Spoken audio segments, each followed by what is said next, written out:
Hello friends, welcome back to my channel. আপনি কি Indian passport apply করার জন্য প্ল্যানিং করছেন এবং ভাবছেন কী কী ডকুমেন্টস আপনাকে সাবমিট করতে হবে? ডোন্ট ওয়ারি, এই ভিডিওতে আমি আপনাদের ইন্ডিয়ান পাসপোর্ট অ্যাপ্লিকেশনের জন্য কী কী ডকুমেন্টস লাগবে সেইগুলো ক্লিয়ারলি স্টেপ বাই স্টেপ বলবো। সো চলুন জেনে নিই। Number 1, address proof.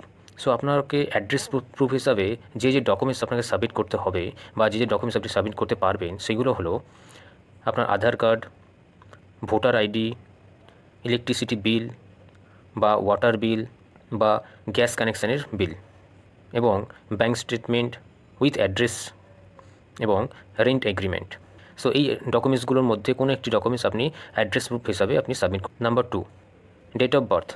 সো আপনাকে আপনার ডেট অফ বার্থটা প্রুফ করতে হবে এবং সেটা প্রুফ করার জন্য আপনাকে যে ডকুমেন্টস আপনি দিতে পারবেন সেগুলো হলো আপনার বার্থ সার্টিফিকেট, এবং যাদের বার্থ সার্টিফিকেট নেই তো তাদের জন্য স্কুল লিভিং সার্টিফিকেট বা minimum 10th pass certificate, PAN card, Aadhaar card এবং এলআইসি পলিসি বন্ডও আপনি সাবমিট করতে পারবেন অ্যাজ আ বার্থ সার্টিফিকেটের প্রুফ হিসাবে।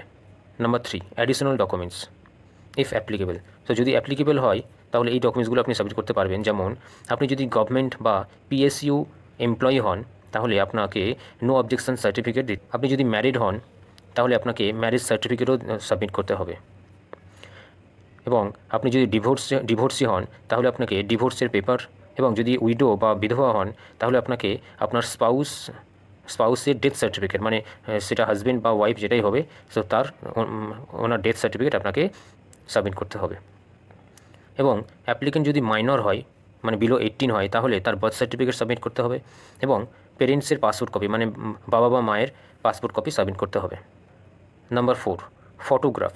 সো আপনাকে যারা অনলাইন অ্যাপ্লিকেশন করে পাসপোর্ট অফিসে ডকুমেন্ট সাবমিট করতে যাবে তো তাদের জন্য প্রিন্টেড ফটোগ্রাফ নিয়ে যাওয়ার কোনো দরকার হবে না, কারণ পাসপোর্ট সেবা কেন্দ্রে তারা অন স্পটে বায়োমেট্রিক এবং ফটো ক্যাপচার করে। সো আপনাকে আপনার অল ডকুমেন্টসের অরিজিনাল ক্যারি করতে হবে, প্লাস ফটোকপি বা জেরক্স কপি নিয়ে যেতে হবে উইথ সেলফ অ্যাটেস্টেড, মানে নিজের সেলফ অ্যাটেস্টেড, মানে সাইন করে নিয়ে যেতে হবে। সো এগুলি ছিল অল ডকুমেন্টস, যেগুলো ডকুমেন্টসগুলো নিয়ে সাবমিট করতে পারবেন পাসপোর্ট অ্যাপ্লিকেশনের জন্য। এবং এরপরও যদি আপনাদের কোনো কোয়ারিজ থাকে বা পাসপোর্ট কীভাবে অ্যাপ্লাই করবেন, কোথা থেকে অ্যাপ্লাই করবেন, অনলাইন অ্যাপ্লিকেশনটা কীভাবে করবেন, অ্যাপয়েন্টমেন্ট কীভাবে নিতে হয়, সো এগুলো যদি জানার থাকে প্লিজ কমেন্ট করবেন, আপনাদের অবশ্যই আমি হেল্প করব। এবং ভিডিওটি যদি হেল্পফুল হয়ে থাকে প্লিজ লাইক ও শেয়ার করতে ভুলবেন না, এবং চ্যানেলটিকে ফলো ও সাবস্ক্রাইব করবেন ফর লেটেস্ট পাসপোর্ট এবং ভিসা আপডেট। Thank you.